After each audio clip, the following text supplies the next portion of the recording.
month of marketing, the first one of all of the various topics of how to market your firm and build your firm. So welcome everybody to Finding Your Focus. I think it's an interesting topic that's got a lot of airtime of recent times, as probably technology has significantly impacted firms, and also as a result, I suppose, of that technology, firms are increasingly struggling to be all things to all people. So not only technology is not the only driver, but it is probably been a significant one. So, but the question of finding your focus is one that does beset firms, is to know how to and whether they should and what to do about it. So we're going to try to cover some of those questions in this presentation. So I'll quickly go over what we're going to actually cover in detail in this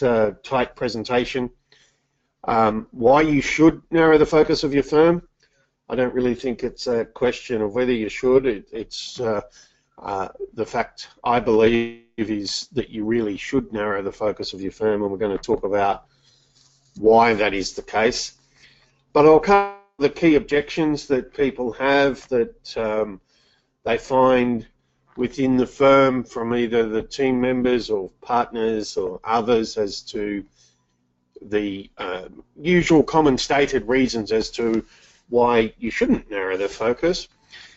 Once we've dealt with that, we'll then move on to the 4 ways to narrow the focus of a firm. When everybody's thinking about specialization or niching, depending upon where you are in the world, it's automatically assumed an industry focus, and I think that there are actually other ways to look at narrowing the focus of the firm, and we're going to cover those ways. And then once we've got that focus and we've started to clarify that in all that we're doing, then the key question that we'll start launching into is how to market this narrow focus. Now, obviously, we're going to answer all of that on that last point, because that is also covered in some of the other workshops in this month of marketing. But basically, they are the agenda for today and what we want to cover. So before we get into some of the content, I'd probably like to ask a question, Matt, if you could launch that poll, which is really focused on how focused, the irony of words there, how focused your firm is now.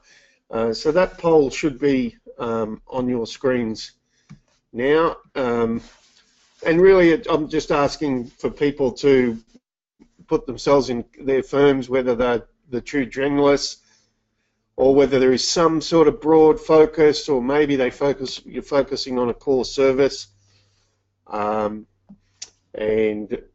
maybe you've come on to find out more, but you're actually already extremely narrow in your focus. So I'll let you have another 5 or 6 seconds, and then we'll see what the answers are coming out of that.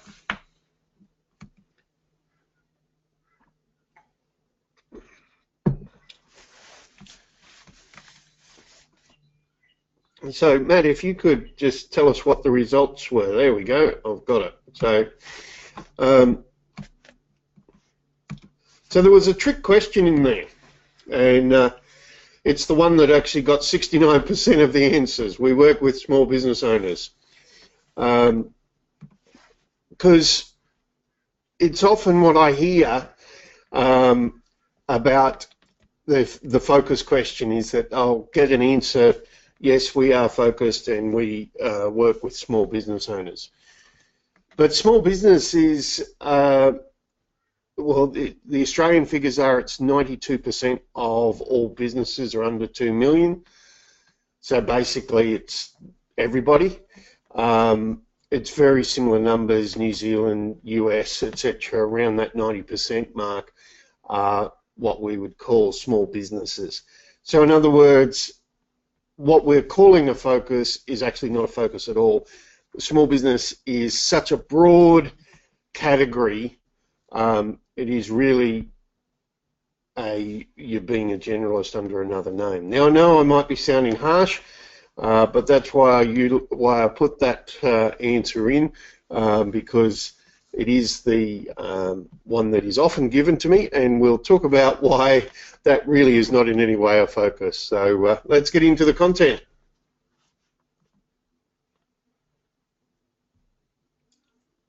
I'm not sure. Yes, you should be able to now see my screen again. So clients don't hire you for everything. They hire you for something.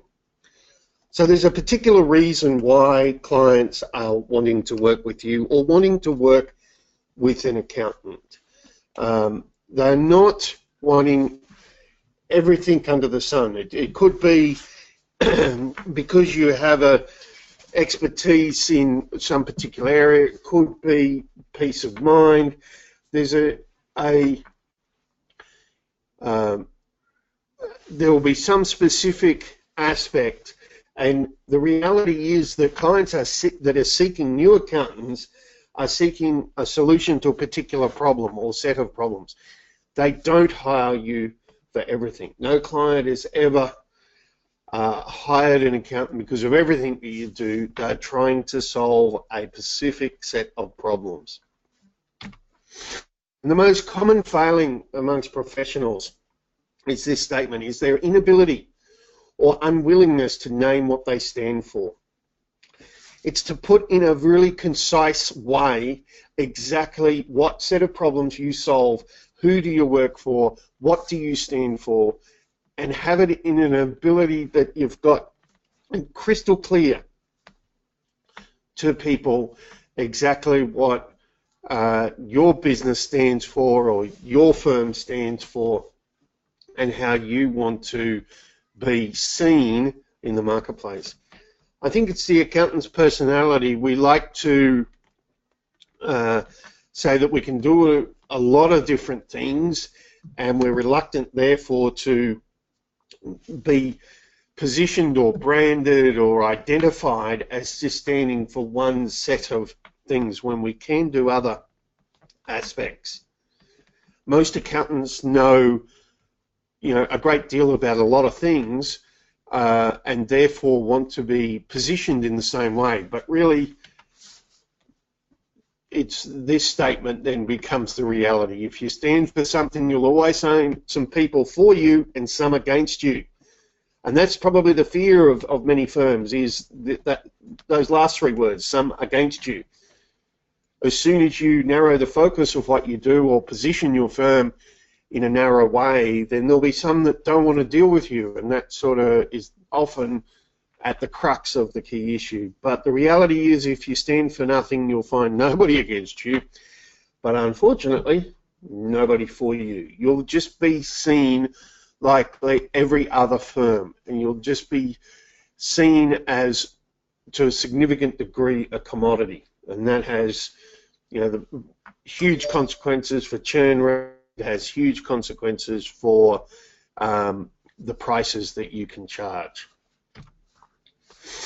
So just in a big picture sense, I just want to talk about what's called in the investment banking world or Wall Street world the complexity tax. And it is also given another name called the diversity discount.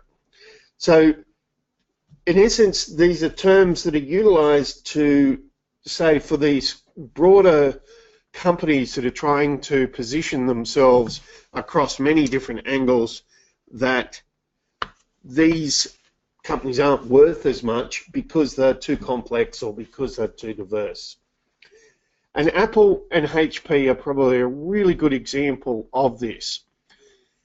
Apple have 60 main SKUs, stock items or product items.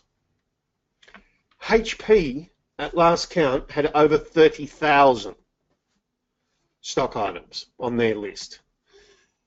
Apple is far more profitable, far more valued, absolute multiple of. I just saw a report yesterday as we were recording this of their cash balances, and that it's something like over 230 billion, and they're about to put 10 billion into R&D, which is just incredible numbers.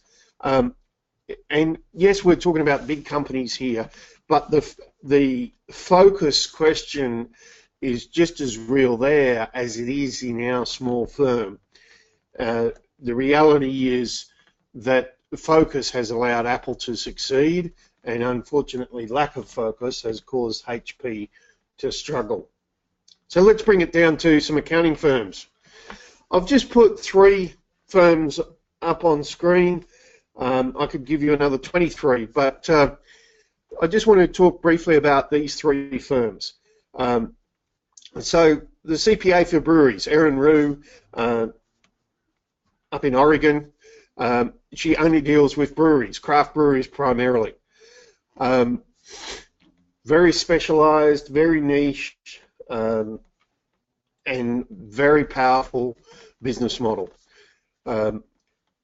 Hoffman John McFloof, property focused. The property developers is his targeted niche, and has been able to run, he's based in Sydney, run events focused purely on property developers, and he's a small western suburb Sydney accounting firm taking clients off CBD Sydney firms because of his focus. Kimball up in the top right, growth group, focuses on musicians and artists and recording studios. She loves music personally and has totally focused anybody in that broader music industry.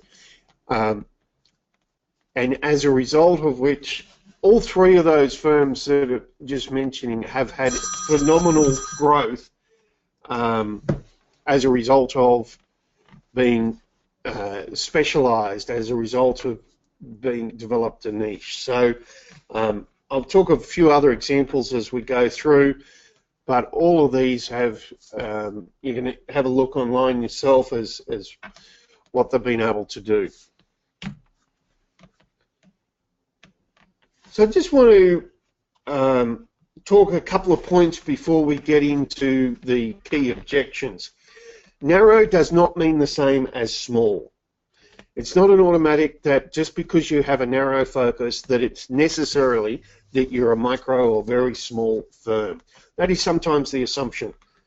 I could give an example of a law firm, Watcher Lipton in New York City, one office compared to firms around, global law firms. One office focused on the financial sector, considered the most profitable law firm in the world. And I know I'm picking law when we're talking to accountants, but it's a really good example. Most profitable law firm in the world, and they had a turnover last year of over $700 million, one office. Narrow is not the same as small. And I know that's an extreme example, but I just wanted to really highlight that narrow does not mean small.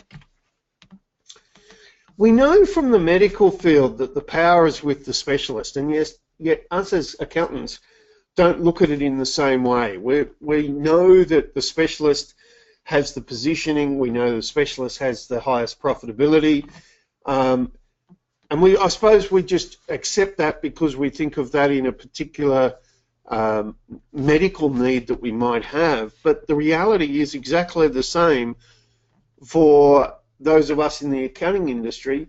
We've got to identify what problem set that we want to work with and help solve, and then target our marketing around that. So the evidence is clear that a narrow focus brings with it price, power, it brings with it marketing power, and we'll explain a couple of those things in a minute. But let me firstly go into some of the objections that are often raised.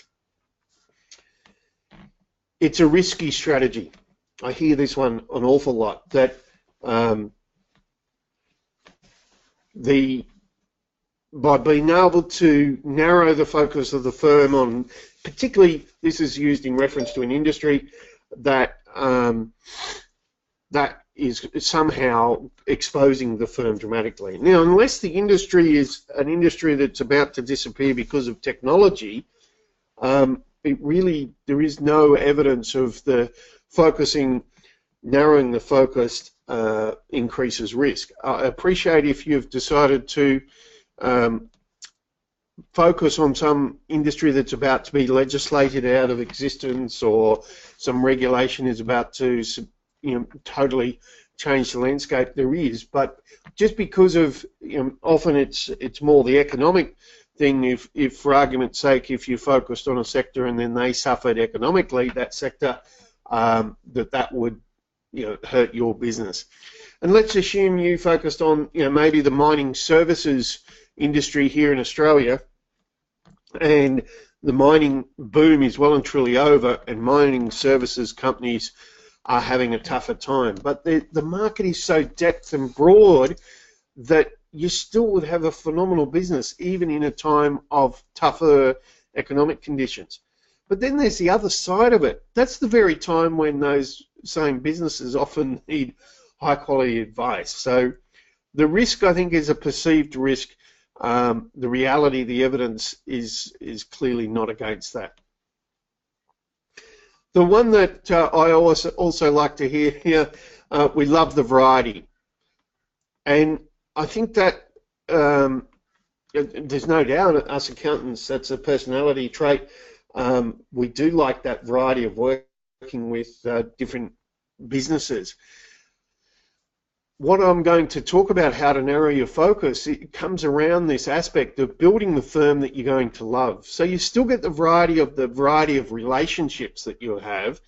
So it's not as if you're really changing that, but you're really narrowing the firm around what you enjoy. Too many of us accountants have been in business and are not really getting the enjoyment that we want out of the business. It's a hard slog. And really, one of the key benefits of this is actually that freedom that comes from this. So I still believe that you'll keep enough variety to be engaged by the different relationships. The next one, the status quo has worked fine to date, or it's usually expressed as, look, we've been able to grow the firm and build this firm fine being a generalist. So we don't need to really do much to change it. But the reality is, as the accounting profession has entered into what we would call in economics a mature stage, it's increasingly being seen as a commodity. Technology is having a huge impact on the relationship. It's having a huge impact on the small business world, and it's just not an option anymore. That relationship has significantly changed. Clients are increasingly have more information at their fingertips, and as a result are wanting their accountants to know exactly their set of problems. So the status quo probably has worked, but I don't believe it's going to, well, I don't believe it's working any longer, and it certainly isn't going to work into the future. Oftentimes, the last objection is really just a broad statement, and there's not necessarily a lot of thought gone into it, and it's often, we must have a broad focus. And it intrigues me, this statement, as to there's no real why behind it. But it is one that I often get, so I put it here, is that we must focus broadly so that we don't miss any opportunities, so that we have the greatest chance of getting new clients, referrals, etc., etc. The reality is, the whole point of this narrowing the focus is where we're going to focus our marketing activities. It doesn't mean that you don't take on clients outside of that focus. Now, that's a question that over time I believe you should get even tighter and tighter on taking on new clients, but it doesn't mean necessarily that you don't take on people outside of that focused area. What it does mean is it's where you're putting your marketing efforts. Erin Rue of the Beer CPA, she's very clear that she's for breweries and wineries and won't take on anybody else. But there's other ones that use the specialization aspect, and they do take on others. It's just they focus their marketing efforts. At the end of the day, it's a reliable way to repeat success, and that's the the key is that we're focusing all our efforts. The other aspect of this is that it means that sometimes we have to acknowledge that it will let clients outgrow you. Jason from 37 Signals, an incredible company behind Basecamp and a few other SaaS products, his quote in his book, Rework, companies need to be true to a type of customer more than a specific individual customer with changing needs. I think that's a really interesting perspective to have in mind on this question of narrowing the focus. So to sum up some of the benefits of focus, a clear criteria for identifying the types of clients who want you for what you do best. You most definitely have a stronger win ratio. So when you're looking at getting out there and doing marketing efforts, your conversion rate will definitely be higher because you can be crystal clear about what you stand for. There's no doubt you can achieve higher prices or more pricing leverage. A significant part of the value of narrowing your focus is a clear direction for how you should spend your marketing dollars and your marketing time. And then lastly, decreasing risk to the customer. At the end of the day, the potential customer looking at utilizing your services is perceiving a level of risk by engaging your firm. And the key aspect, if you've got a very clear positioning about what you can do and what problems you solve and who you work with, then that risk is going to be on a much lesser level for the customer. So there are some of the objections and also some of the benefits of narrowing the focus of what you do. You may have other objections, and I'm more than willing to hear. They are the big ones that I often hear. So let's get into how we can narrow the focus. So I think there's 4 ways of narrowing the focus, and instead of using the horizontal vertical approach, which has got some obviously merit, but I think it makes it a little too simple. So I want to just quickly go through what we're talking about here. People, so that's industry, purpose, method, and connect. So let's go through each of these 4 to explain what I'm talking about, and then we can talk about the ramifications.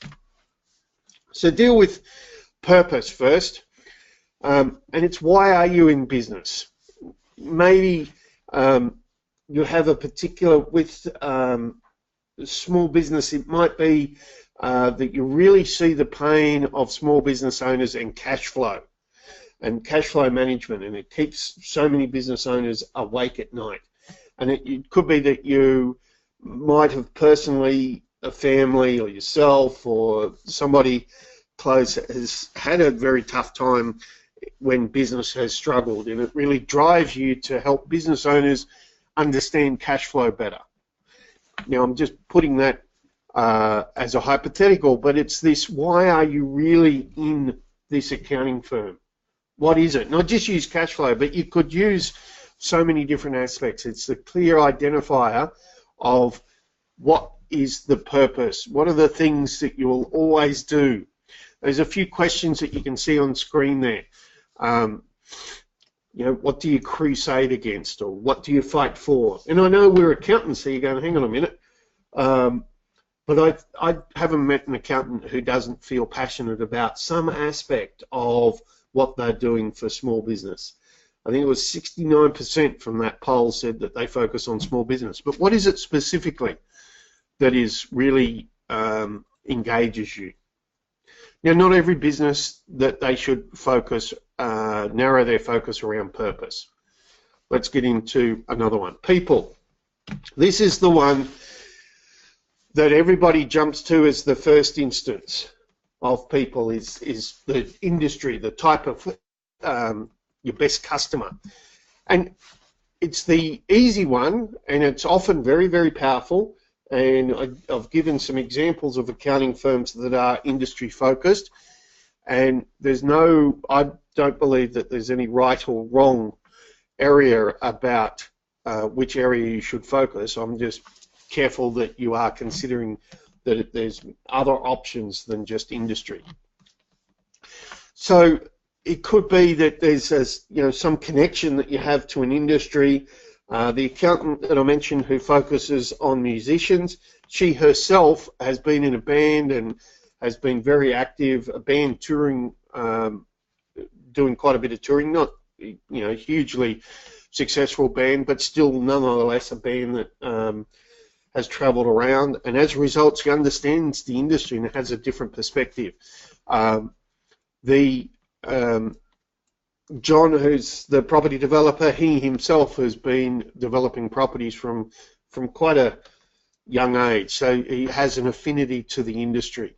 Other firms, I know two-partner firm, and they're both private pilots, and they just love everything aviation, so it was an obvious focus that they utilised that aspect and focused the business on the aviation services industry, and have built a successful firm in Sydney based purely around that. So who is your best customer? Connect. This is the other one that a lot of people jump at. And it's often what we see, some technical service as the area of focus. In Australian context, self-managed superannuation, it could be a particular tax specialty, payroll, whatever it might be, thinking more broader beyond just Australia.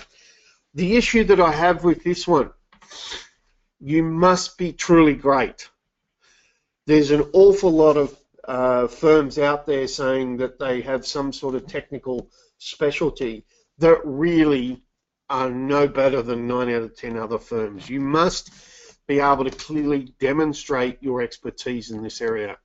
So I think it's people and what I call connect are the two that people jump to when they're thinking of narrowing their focus. And I just, exercise caution is what I say. You must really be exceptional for this specialisation to have the power. The last area of being able to specialise is method. And this is where you might have a particular methodology or approach to a problem, and as a result, you can solve a particular set of issues. So there's an accounting firm that only works with businesses that have inventory, and they have a particular methodology of how to manage inventory, how to understand all of the metrics that are applicable for inventory management, the cash flow impact. Now, as a result, that's quite a number of industries that they can access across, because they've got their own unique, distinctive approach to a particular problem. And that's been incredibly powerful for them.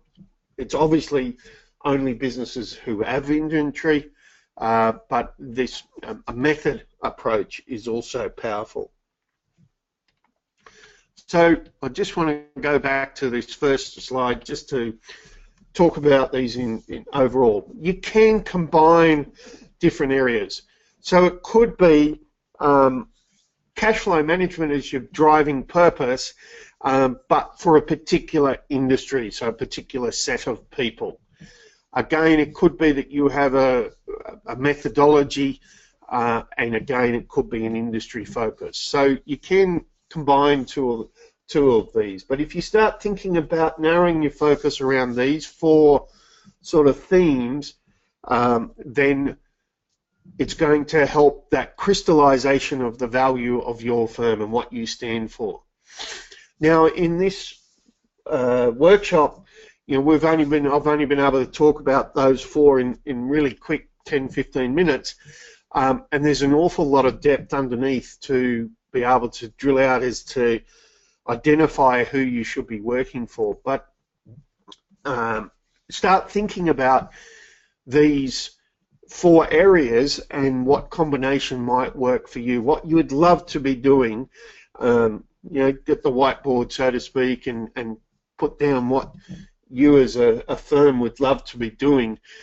Who would you love to be working with? What really are you passionate about? Maybe you do have a particular approach to a problem, and then you can start to crystallize that into a focus for the firm. So I'll just have a drink of water, sorry. So when we've got that framework of those four, and the key that we've got to be thinking about is what are keeping our customers awake at night? Whoops. And I know this is heading to people, but in essence, as accountants, we're solving a set of problems, and we've got to understand exactly what those are and what is, our particular set of customers, whether it's businesses that have inventory, or whether it's, I've used cash flow, I'll keep using that one, whether it's small business owners with cash flow, or whether it's more, maybe you're an accountant who wants to focus on lawyers, and that is a real accounting firm. I know some people might joke at that one, but it is a real accounting firm. So what are their set of problems? And then we need to really drill down is to understand the value that we could potentially deliver to these people.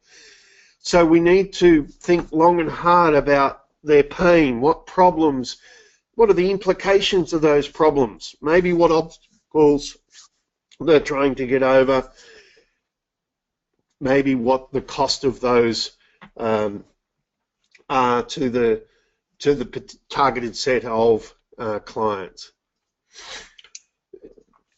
On the other side, what success look like to the customer? What outcomes are they wanting? What are the gains that they would like to achieve from this relationship? And maybe how could you measure that? How do they measure that? How do they know? So the musicians, they hate anything to do with paperwork. So success in their eyes is that they don't have to deal with it, that it's all taken care of, and they know that it's taken care of, though, so that they can get on with what they really enjoy. So I just picked on the musician example, but you could look at any of the approaches to narrowing your focus and have the same perspective. What does success look like for that particular targeted set of customers? And then in the middle, there are things that the customer needs done. What are they specifically? And use the word jobs, and obviously the core accounting function sits in there, but there might be other things as well. So the errand for the breweries, there's a whole heap of government regulation that needs to be undertaken, and they need that to be done. They need their accountant to know what these particular regulations are, and they need their accountant to be able to complete the paperwork, do it all properly, etc. So there are some actual tasks that may be applicable within each. But if we think of this framework of we've got those four areas, but now we overlay that by drilling into understanding how we can add value to that particular set of people, that whether it's, we've got a unique approach for use that firm that has focus on clients with inventory. They know that the problem with inventory management is that it's basically cash sitting on the shelves. We need to increase it. Success is obviously higher turnover, stock turns. Success is that we know exactly what we've got, and those are all we've got the right minimum and max order points, all the rest of it. The jobs, yes, there's the core accounting, but also there's the appropriate IT that is in place to ensure that we're managing inventory. So we're looking at the framework of what we're focusing on through this. What problems are we solving? What success look like in the eyes of the customer, and what actually needs to be done in the middle? I hope that puts a bit of context around this narrowing of the focus. Now we keep these workshops fairly tight, so the key question that's left is, how are we going to market this? And remember that it's a positioning strategy like this is not only an opportunity to be authentic or true to yourself, but it's also to be aspirational, that clients who identify with that positioning then want to be part of your firm. And that's the true game of marketing, is that we are positioned in such a way that potential customers are wanting to deal with you. There's a firm in the US that focuses on marketing agencies, or creatives as they're called, who has a waiting list of clients, because he's very, very ruthless of how many clients he takes on board. And he has a waiting list of clients. That's the ultimate, I think, is when it's such an aspirational aspect that there's people wanting to be clients and they can't be clients. And it does happen. It can happen for you. So the key theme to think about when you're marketing your narrow focus is that you must be demonstrating expertise. It's the key theme that we need to think about in everything that we're going to talk about in this month of marketing. How to utilize social media. Matt will be doing presentation on basically the website strategy and so forth. Everything is focusing around this aspect that we've identified our focus, and now we need to demonstrate that we can deliver on that. And that theme is going to permeate a lot of our workshops and Q&A sessions, but I just want to quickly cover the fact that we're sometimes, as accountants, we're pretty atrocious on this point. And look, I've been guilty of it myself back when I had my own firm, and now sometimes even in what I do now, I sometimes don't do enough of this aspect. So I'm not saying it's as easy as, but it's something that it's the key to unlocking the power of the focus, is that we demonstrate the expertise that we have in that, whether it's the industry, whether it's the methodology we have, whatever it might be, that we are demonstrating our expertise. So how do we demonstrate it? It's case studies on our website. It is detailed testimonials, not just the testimonial that says we're great people to work with, but it's the case study that goes, working with this firm, we were able to do A, B, and C. It's a very detailed, what was the case before, what is it now.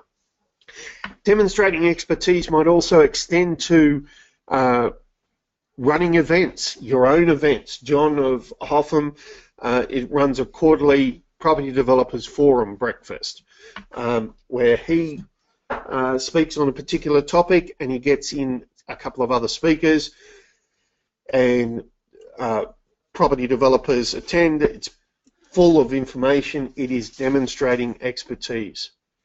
You might speak at industry events. You might write articles for industry association newsletters. You might have your own blog and your own podcast or your own webinars where you are demonstrating your expertise.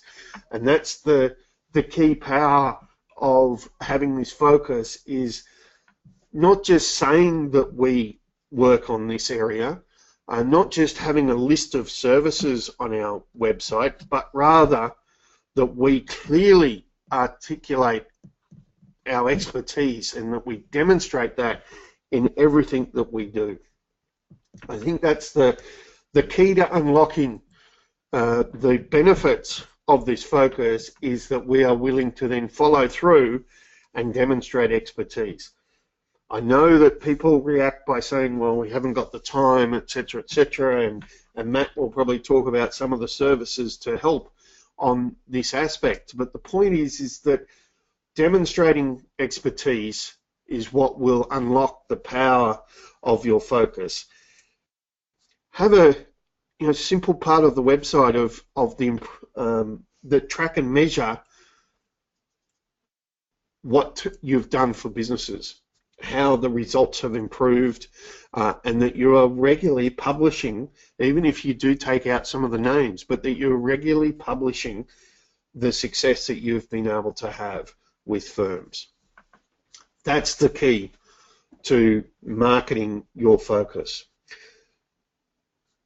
So we have a second poll that I'd like to ask a question on. If Matt, if you could launch that one for, yes, that's up now. So you've come on this workshop to look at this question of narrowing the focus of your firm, and we've had kept it fairly tight and concise, but maybe there's some other topics within it that you'd like to know more about, and I'd like to get a bit of a sense of what really you would want to know more about on this topic of narrowing the focus of your firm. So I'll let you have another 10 seconds or so on this.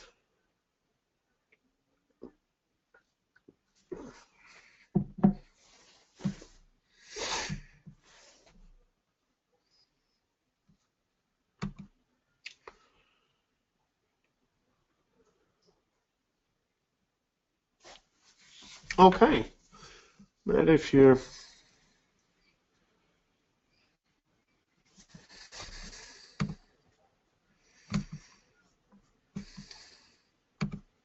Excellent. That's really appreciate the feedback there.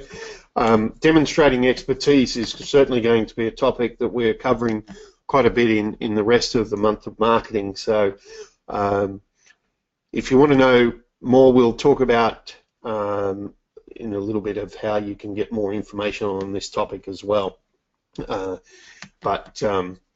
Excellent. No, thank you for that. If we can come back to the slides.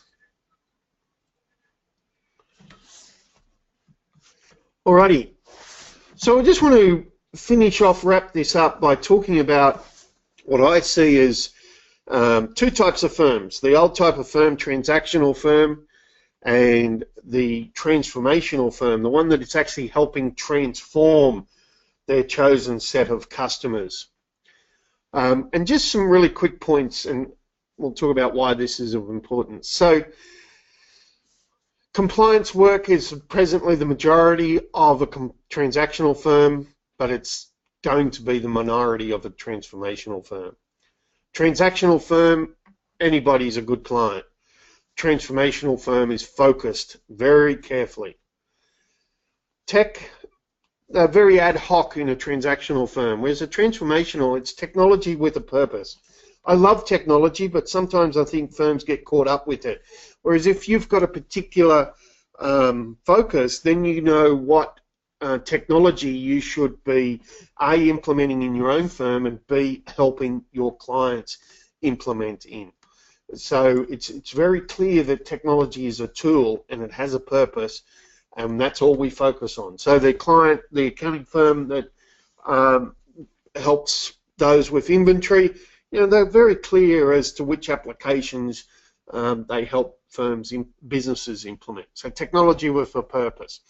The culture of a firm, instead of just being purely numbers orientated, measuring productivity, all that sort of jazz, they're actually really focused, the transformational firm, on value. What is of the value to our targeted set of clients? What is the value that we can do? How can we deliver more value? Their marketing approach, transactional firm, old school, usually just wait on referrals that trickle in. Transformational firm, get out there and really demonstrate their expertise. They blog, they speak, they publish articles, whatever it might be that demonstrates their expertise. They're more than happy to have case studies on their website. And the overall purpose of a transactional firm, they're in it at the end of the day for money. The irony is they don't often make the money they deserve. But a transformational firm, I encapsulate it as freedom. I think it's that the firm owners are actually really enjoying what they're doing, and not just the firm owners, everybody else that's involved in the firm. They love what they're doing. So, Matt, I'll probably hand back to you now if you can talk about the month of marketing and the aspect of some of the prizes we have. Thanks, Steve, and I really appreciate that workshop. Just before I talk about month of marketing, if anyone's got any questions for Steve, he's happy to hang around for a little while. So fire them into the questions window, because I want to give him a bit of a grilling. So please ask some questions now. So month of marketing is running through the whole of June. You've obviously registered for it because you registered for this event. The next event is on Friday, or that'll be actually Thursday if you're in the States or Canada. And we're having a Q&A session which Steve is going to be hosting. And we're going to be focusing on this same topic, which is marketing to a niche or a vertical. And so in that Q&A session, so Steve's going to be there. He's going to have a couple of great guests. So two people he's been talking about today, which is John from Hoffman Accountants, who specialize in property development, and Erin Rue, who's the BSCPA, focusing on craft breweries. So that's going to be a chance to actually hear from a couple of firms who've focused and specialized incredibly well, and they're absolutely killing it. So you should come along to that, ask your questions, and that's going to be a really great interactive session. In terms of the rest of month of marketing, we've got a whole bunch of other great workshops, Q&A sessions, and soon we're going to be launching expert insights videos. So we've been recording some videos with some of the best marketers and influencers in the accounting profession, and we'll make those available to you soon. A couple of other things before I ask Steve some questions, so fire those in if you'd like me to ask him anything. We've got a couple of really great competitions happening. So one of them is that you can win a year's worth of coaching from Steve.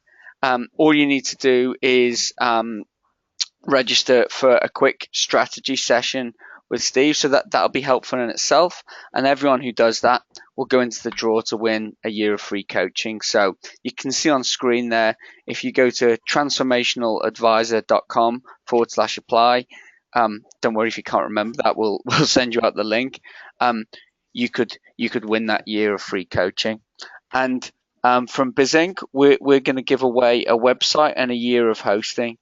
So you get a really great website with all the kind of tools that you need to really take your practice forward online. So if you visit our website, bizinkonline.com, all you need to do is book a demo during June, and you'll go into that draw. Again, we'll send out links when we do the follow-up to the webinar. We'll send out also a recording of this webinar and the slides. I'm going to ask Steve a couple of questions. Keep firing them in. Steve, we haven't got any questions from the audience yet, but I've got a couple of questions for you.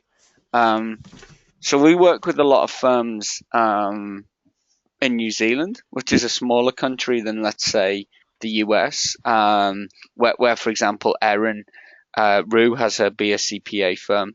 So there's a whole lot of craft breweries in the US. I can see it's a very big market. It's big population. Could this work for a smaller country like New Zealand, focusing your firm? Oh, absolutely, and of a couple of firms in the South Island there of New Zealand that are very focused. But so even not just Auckland or Wellington where there are bigger populations. It's just that, take the industry, absolutely you couldn't do craft breweries, and you'd even struggle to do craft breweries in Australia. And we pick on craft breweries, but there'll be some industries that, yes, there's not the depth that you have the United States. So there's an accountant, CPA on fire in the United States. He only deals with internet entrepreneurs, so the stay-at-home bloggers and those sort of people.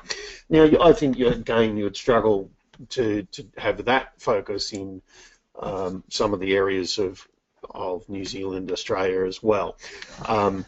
But so there'll be some industries that are just not that viable, but the concept is still 100% true.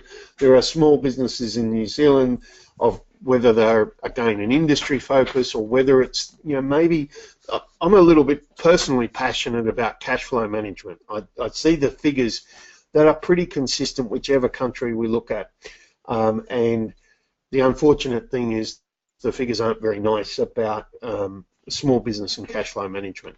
Accountants have the skills to help in that regard, and unfortunately, generalisation, I appreciate, they're not doing enough, and they're certainly not focusing their marketing efforts around that sort of theme as a purpose. So even if you might be able to do an industry focus, or some industries don't have the depth because of the size of economy, there still is other aspects, other ways of looking at it that is definitely got opportunity in the smaller environment. And I think it's just as applicable.